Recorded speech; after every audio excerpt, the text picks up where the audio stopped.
काहीच नाही. आता या पुढं त्या सर्च मध्ये तो बांगलादेशी आहे हे कसं ओळखायचं? मी म्हणलं मी बैठक स्वरूपात सांगायचं तर तो त्याच्याकडे कोणते कोणते कागद असतील बोला, काय काय असेल?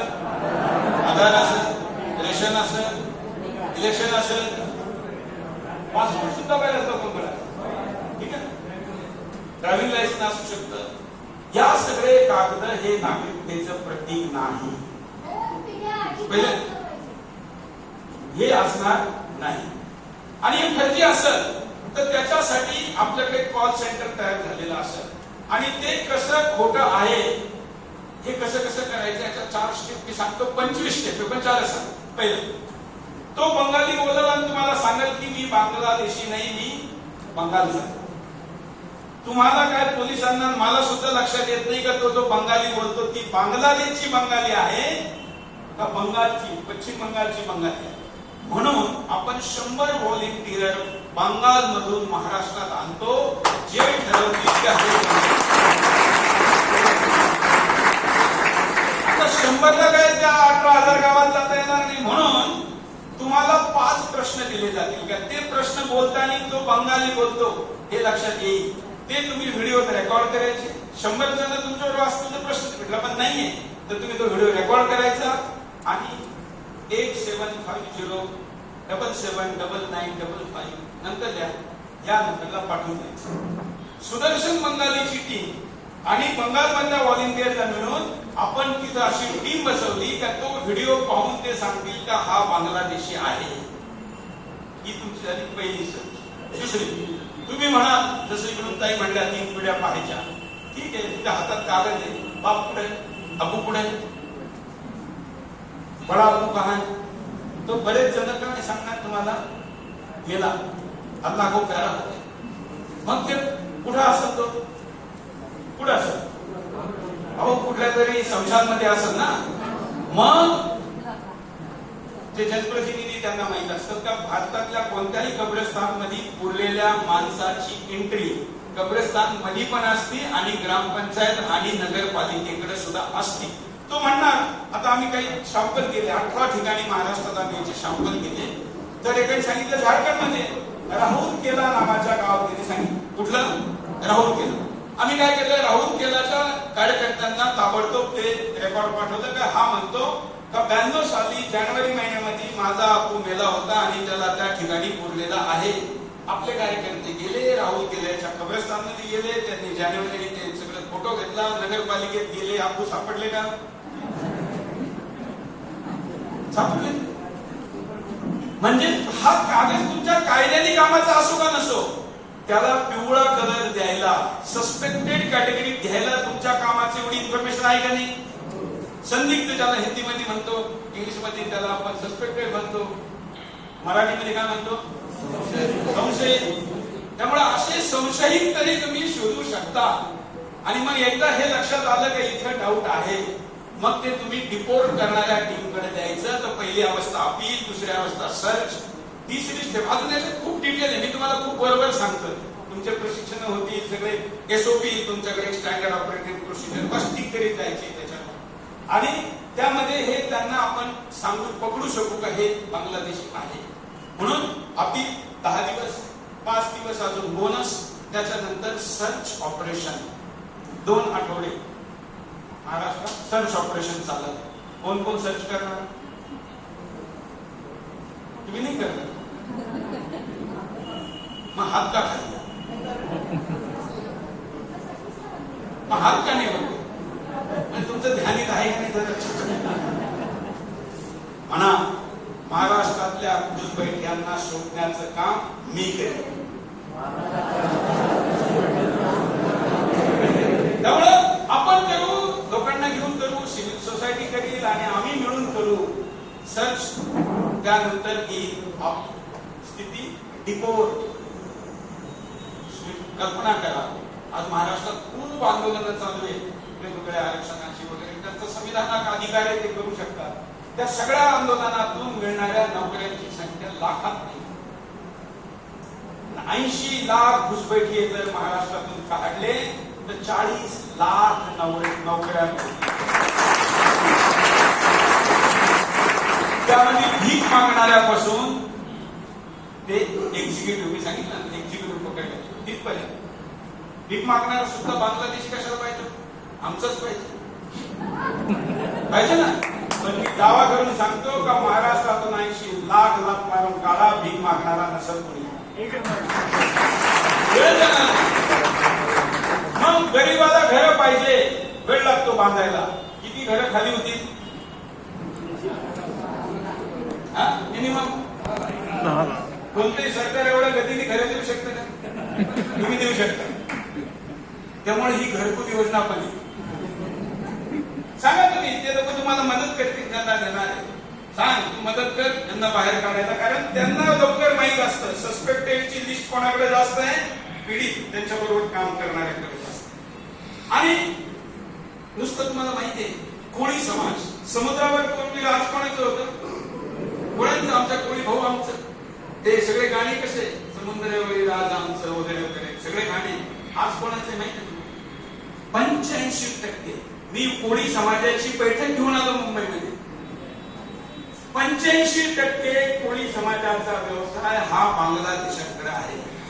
85% नॅशनल सिक्युरिटीला चॅलेंज आहे, नोकऱ्या गेलेल्या आहेत. त्या बैठकीमध्ये काही आपल्या आया बहिणी आहेत त्या कोळी समाजाच्या, ते घेऊन येतात बरोबर वैता.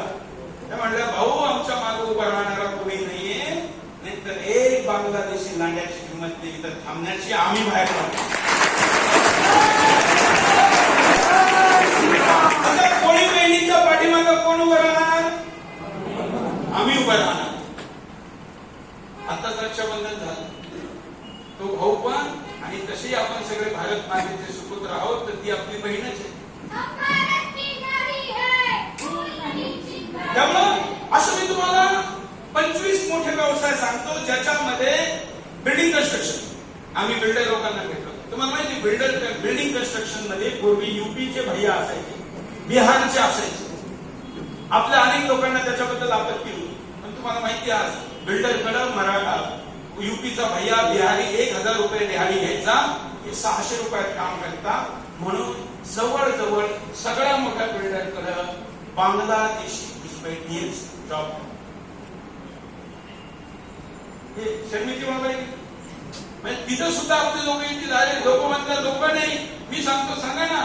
मी पाणीपत शहराला 25,000 लोक दिले. कालींचा बिझनेस आहे. सकाळी बैठकीला आम्ही चाललो होतो कर्नालला आणि पाणीपत मध्ये चहा पाण्याचा कार्यक्रम ठेवला आणि त्या घरी सगळे असे उद्योगपती बसले. परिचयामध्ये मी म्हणायचं तुमच्याकडे लोक किती सांगा, लोक किती सांगा. परिचय घेत असताना, कारण हा ह्युमन रिसोर्सेसचा बिझनेस आहे, 98,000 संख्या समोर आहे. माझ्या समोर नाश्त्याला बसलेल्या व्यावसायिकांच्या हक्कामध्ये काम करणाऱ्यांची टोटल किती होती? 98,000, जवळजवळ 1 लाख. ते म्हणजे लोकच की हरियाणाचा माणूस संपन्न आहे, कशाला तो काम करेल ते करण्याचं. मी म्हणलं मी तुम्हाला माणसं आणून देतो. आपण सुदर्शन मार्फत कॅम्पेन चालवलं. झारखंड, ओडिशा, बिहार मधून आपण त्यांना 25,000 माणसं दिली. इथं होऊ शकत नाही का? होऊ शकतं. आपल्या मराठवाड्यात, आपल्या विदर्भामध्ये सुद्धा बेरोजगारीचं किती मोठं प्रमाण आहे. खाली तर करा, व्हॅक्युम करा, मग पहा तुम्ही कसा फरक पडतो. सिन्नर MIDC अंदाजे 6,000-6,500 जण तिथं बांगलादेश. असे आकडे जेवढे आपण काढले, आपल्या पश्चिम महाराष्ट्रातला एक तालुक्यात आम्ही सर्वे केला. सोन्याचं काम करणारे एका तालुक्यामध्ये डिझाईनचं काम करणारे 400 बांगलादेशी कलाकार. 400 कुठं? एक तालुक्यात. तुम्ही कल्पना करा की जिल्ह्यात किती असतील, बाकीच्या ठिकाणी किती असेल. त्यामुळं अपील, सर्च, डिटेक्ट आणि डिपोर्ट. आता डिपोर्ट कधी? सामान्यतः आपण असं समजू का आपल्याला डिटेक्ट करण्यामध्ये या सगळ्या अपील आणि हे करण्यात 1 महिन्याचा कालावधी जाईल, 1 ते 6 महिन्याचा. आणि डिपोर्ट करणं ज्यावेळी तुम्ही सांगता की हा बांगलादेशी आहे, हा सस्पेक्टेड आहे, हा कायदा कागद दाखवत नाहीये, त्यानंतर सरकारी यंत्रणेला त्याला बाहेर काढावं लागत नाही. अच्छा, जे कायद्याने जात नाही ते कशाने जातात? प्रेमाने बोला. दंड्यानी असं आहे, जे काम कायद्याने होत नाही ते दबावाने होत. तो दबाव कसा आणायचा हे कॅमेरा पुढे सांगायची गरज तुम्हाला थोडी आहे का? त्यामुळं तुम्ही काय कुठलं पाप करीत नाही, तुम्ही कुठली चोरी करायला चालले नाही, तुम्ही कोणाची प्रॉपर्टी हिसवायला चालले नाही. आमची प्रॉपर्टी हिसकून त्याच्यावर बसणाऱ्याला तुम्ही सांगताय का ही आमच्या बापाची जमीन आहे, शिवाजी महाराजांची जमीन आहे, इथं औरंगजेबाची.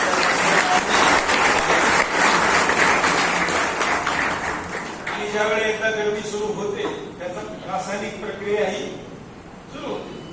त्यामुळे ती होऊ शकते का नाही? होऊ शकते का नाही?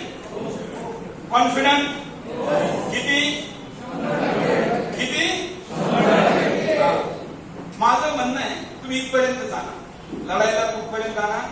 आपली सर्च डिटेक्ट डिपोर्ट साठी पुन्हा एकदा या सभागृहात बसू आणि कसं डिपोर्ट करायचं याचं हे प्रशिक्षण देऊ.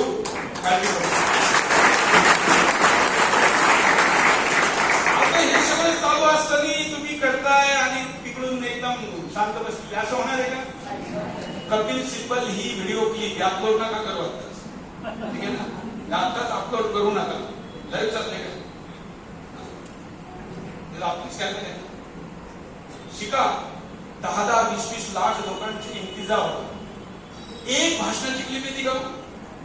येते का? त्यामुळे काय सांगायचं, काय सांगितलं सारखं करायचं आणि कुठं नाही सांगायचं हे आपण शिकलो. त्यामुळे तसंही याला काय इथं मी तसे टीव्हीवर जाऊन बिंदास मध्ये बोलणारच. फक्त हे इथं बोललो आणि म्हणून तुम्ही सगळे कोण कोण इथं होते त्याची लिस्ट बनवायची गरज नको म्हणून सांग. इथपर्यंत आपण या आंदोलनाला घेऊन जाऊ. जगाची समस्या तुम्ही तुमच्यापैकी अनेक जण ट्विटरवर असतील, त्याला आजकाल एक्स म्हणतात. एलन मस्क जगातला मोठा उद्योगपती रोज लिहितोय, रोज अमेरिकेची निवडणूक ही या मुद्द्यावर होऊ राहिली का एक पार्टी ट्रम्पची म्हणती का आम्ही इलिगल इमिग्रंट्सला बाहेर काढू आणि दुसरी पार्टी कमला हॅरिसची म्हणती का आम्ही त्यांना इथं नागरिकता देऊ. या मुद्द्यावर इलेक्शन. आता नेदरलँडची निवडणूक झाली माहिती ना तुम्हाला, ते हे म्हणून राहिले. फ्रान्सची निवडणूक झाली ते हे म्हणून राहिले. जगातल्या कितीतरी ठिकाणी हा मुद्दा आहे. दुर्भाग्याने आपल्याकडे नाहीये. तेव्हा हा मुद्दा बनवायचं सौभाग्य तुम्हाला आणि मला महाराष्ट्राच्या जनतेला तर ते अटक ते कटक पर्यंत आपण होतो, कधीतरी होतो. म्हणून तिथं असं थोडं भगवंत कोणाला काही देत असतं, काहीतरी पुण्य असतं. त्यामुळे आमचं पुण्य आहे आम्हाला हे दिलं आणि ते आम्ही लोकमान्य केलं. जसं म्हणले की स्वराज्य हा माझा जन्मसिद्ध अधिकार आहे आणि तो मी तसाच घुसबैठियाला बाहेर काढणे हा माझा जन्मसिद्ध अधिकार आहे आणि तो मी बजावणारच. त्यामुळे या विषयाच्या भाषणांमध्ये काही तुम्हाला आक्रमकता दाखवायची गरज नाही. आकडे द्या या विषयासाठी कुठेही धन्य हातात घ्यायची गरज नाही. पहिल्यांदा आपण असं करून दाखवू. असं नाही का पहिल्यांदाच करायलो. महाराजांनी अनेक लढाया मुठीला हात न लावता सुद्धा जिंकलेल्या आहे आणि महाराष्ट्र पुन्हा करून दाखवेल का मुठीला हात न लावता सुद्धा लाखो बाहेर काढले. या सगळ्या याच्यामध्ये तुम्ही पुढे कायदा तोडला, गैरकानूनी काम केलं, असंवैधानिक काम केलं, इमॉरल काम केलं, अनैतिक काम केलं नाही. पण कपिल सिब्बल सर्वोच्च न्यायालयात जाईल. तुम्हाला माहितीये ना का मी देशात कुठेही भाषण देऊ लगेच पुढच्या दिवशी त्याचं ट्रान्सलेशन करून ते सर्वोच्च न्यायालयामध्ये जातं आणि माझ्या नावावर एक स्कोर अजून वाढतो. आजचा एफआयआरचा स्कोर आहे 1828.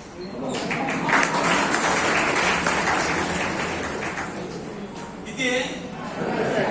सुरेश चव्हाणला फ्रेम करण्यासाठी, त्याचं तोंड बंद करण्यासाठी जोसेफ नावाच्या एक जजने जजमेंट दिलं का अरे जर कंप्लेंट करणारा कोणी नसेल तर पोलिसने कंप्लेंट करा, एफआयआर करा.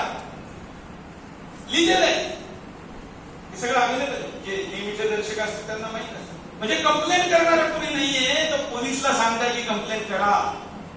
म्हणजे आतापर्यंत काय म्हणलं जायचं का अपराध झाला तर एफआयआर करा. तर आता अपराध झाला नसेल, कोणाला अपराध झाल्यासारखं वाटत नसेल तरी करा. मी म्हटलं होऊनच जाऊ, पोच खंत पाहू. ते गेले आता रिटायर्ड. देवाने आम्हाला रिटायर्ड तर सोडा, टायर्ड सुद्धा होते.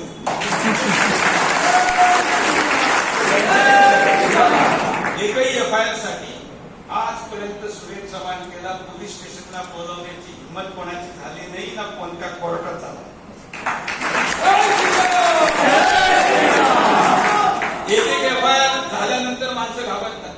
आता रामगिरी महाराजांच्या विरुद्ध खूप काही चालू सगळी. महाराजांवर FIR झाल्या महाराजांना सगळ्यात आधी कोण आठवला? सुरेश चव्हाण. मीही सगळ्यात आधी जाऊन पोहोचलो. कुणी पोहोचण्याच्या आधी मी गेलो म्हणलं महाराज बिलकुल चिंता करू नका, FIR क्लब में आपका स्वागत. काय करणार काय करणार? अरे ज्यावेळी हातात ढाल नाही आणि तलवार गर्दनीवर येऊ शकते, मानेवर येऊ शकते, मार कापल्या जाऊ शकते असं वाटत असताना लढणाऱ्यांची पिलं आहोत आम्ही. फक्त FIR घालून जाऊ का? फक्त FIR घालून जाऊ नहीं. गर्दनें कट गई फिर भी लड़ते रहे, सर तन से जुदा हो गए फिर भी लड़ते रहे. किती उदाहरण आहे. मग फक्त आपण भाषणात ऐकायचं, कवितेत म्हणायचं, टाळ्या वाजवायच्या, फेसबुकवर सोशल मीडियावर लिहायचं नाही. देवाने आम्हाला संधी दिली का तो पराक्रम जो मागच्या जन्मात आपण केला होता तो पुन्हा या जन्मात करायचा. ही जनता एनआरसीची ऑफर मी तुमच्या समोर ठेवली. ही बैठक आहे आणि म्हणून या बैठकीमध्ये आपण सगळ्यांनी प्रश्नोत्तर स्वरूपात याला संपू. पण आपल्याला यासाठी काय पाहिजे तर गावं किती? किती गावं महाराष्ट्रात? किती ग्रामपंचायती? पाठ पाहिजे. आता पाठ आहेत ना 18.5. मग एक गावामध्ये कमीत कमी 11 लोक पाहिजे. म्हणजे किती पाहिजे? ग्रामपंचायत म्हणाल, गाव म्हणाल तर 4 आणि वार्ड किती किती असतात? इथे किती वार्ड? 400.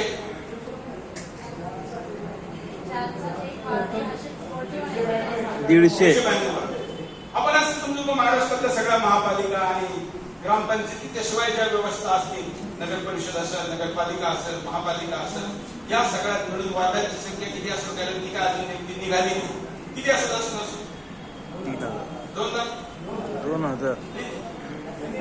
2000 असू शकतो. ठीक आहे. असं तिथे 10 म्हणजे किती झाले? 20,000 म्हणजे 4-4.5 लाख कार्यकर्ते पाहिजे. एवढे येतील तर महाराष्ट्रात नक्कीच असतील असा मला विश्वास आहे. यापैकी तुम्ही किती देणार? फक्त एकाने द्यायचंय. सरपंच फक्त तुमचं गाव नाही, आसपास प्रमोशन पाहिजे ना सरपंचाच्या पुढचं, पाहिजे का नाही? त्यामुळे हे जो काम करील त्याला आपोआपच प्रमोशन होणार. कारण तुम्ही इतिहास घडवणार आहात. नेत्याची सभासाठी मेहनत नाही केली, ते राजकारणासाठी जे गरजेचे ते तर कराच. पण यावेळी केलेला तुमचा मेहनतीचा एक थेंब हा तुमच्या रक्ताच्या थेंबापेक्षा महत्वाचा असेल हे लक्षात ठेवा. रक्त ज्यावेळी व्हायची वेळी त्यावेळी मागे होता, पण आता रक्त वाहण्याची नाही, थांब घालण्याची गरज आहे. आणि मी तुम्हाला विश्वास देतो का या योजनेमध्ये केलेल्या तुमच्या परिश्रमासाठी तुम्ही वाहिलेला एक खांबाचा थेंबाचा सुद्धा मी सदुपयोग करून दाखवेल. त्यामुळे हे करायचंय. राज्य स्तरावर लोक पाहिजे, नावं सुचवा. जिल्हा स्तरावर नावं पाहिजे, नावं सुचवा. जिल्हा स्तरावर नंतर तालुका स्तरावर नावं पाहिजे, सुचवा. गावात सुचवा. मला माहिती आहे इथं बसणाऱ्यांच्या मेजॉरिटी लोकांचं कुठलं तरी गाव पण असणार आहे. 2-4 पिढ्या भलेही पुण्यात राहत असतील पण गाव नक्की असणार आहे. त्यामुळं तिथं आज काय स्थिती आहे तिथल्या लोकांना फोन करा. आज या ठिकाणी बसलेले खाली वर मिळून सगळे जेवढे बसले ते सगळे कुठल्या तरी गावाशी कनेक्टेड. तिथं कळवा म्हणजे तेवढ्या गावाचं रिप्रेझेंटेशन इथं. सरपंच किती आज इथं? सरपंच 1 आणि नगरसेवक आहे किंवा होते असे किती आहे? 2. आता तुम्ही सगळे त्या त्या भागाचे रिप्रेझेंटेटिव्ह आहात. तुम्ही त्या त्या ठिकाणी याला कळवायचं आणि याचं काम सेंट्रली चालवण्यासाठी एक नंबर आहे, तो आता तुम्ही डायल करा. नंबर आहे 8750. फक्त त्याचा मेसेज पाठवा, कारण अजून त्याच्या बाकीच्या लाईन ऍक्टिव्हेट झालेल्या नाही. स्वतःचं नाव पाठवा, सेल्फी घ्या की त्याच्यात टाका, त्याच्याबरोबर नाव पाठवा. नंबर आहे 8750 77 99 55. यावर व्हॉट्सअप किंवा SMS करून टाका. तुमच्या सगळ्यांचा जनता एनआरसी नावाने नंबर सेव्ह करा. यावरूनच तुम्हाला सगळ्या इन्फॉर्मेशन भविष्यामध्ये येणार आहे. कुणी केला का? झालं?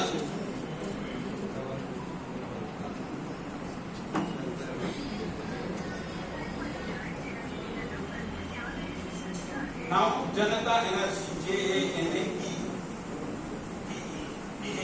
जनता NRC. ठीक आहे. आता हे करीत असताना पुढची गोष्ट सांग. हे सगळं करीत असताना भारतीय मुसलमानाला बरोबर घ्यायचं आहे. का घ्यायचंय? यासाठी घ्यायचं का तुमच्यावर माझ्यावर सगळ्यांवर काय आरोप लागतो? आपण त्यांच्या विरोधी आहोत. आपण असं म्हणू काही काळासाठी जुने विवाद बाजूला ठेवू आणि तुम्ही आणि आम्ही मिळून या आपण भुजबळांना बाहेर करतो. याचे दोन फायदे होतील. पहिला, जे खूप असे म्हणतात की मुसलमानांमध्ये देशभक्त आहे, मला नाही असे लोक म्हणतात, तर जे ज्यांना असं म्हणतात मला जे माहित नाही ते मला माहित होईल का, असं आहे का, आहे तर किती आहे. आणि समजा जर त्यांनी मदत नाही केली तर जे कुंपणावर बसलेले आहे ना, जे असं म्हणतात की असं आहे, त्यांचं नॉलेज तरी अपडेट होईल. म्हणून आपण अपील करायची, बरोबर घ्या म्हणायचं. आले तर बरोबर, नाही आले तर त्यांच्या शिवाय, आणि विरोध केला तर सावरकरांनी म्हणलेले विसरले तुम्ही काय म्हटले होते? सावरकर, याल तर तुमच्यासह, न याल तर तुमच्या शिवाय, आणि विरोध कराल तर त्याला पाडून आम्ही पुढे जाऊ. त्यामुळे हे सगळे वाक्य मी म्हटलं ना, हे सगळे इक्विपमेंट, हे सगळे वाक्य, हे सगळे घोषणा उपयोगात आणण्याची वेळ आलेली. त्याचा नीट प्लेसमेंट करा आणि आपण हे करू शकू असं मला वाटतं. आता आपण प्रश्नोत्तराला वेळ देऊ. हा माईक जरा फिरवा.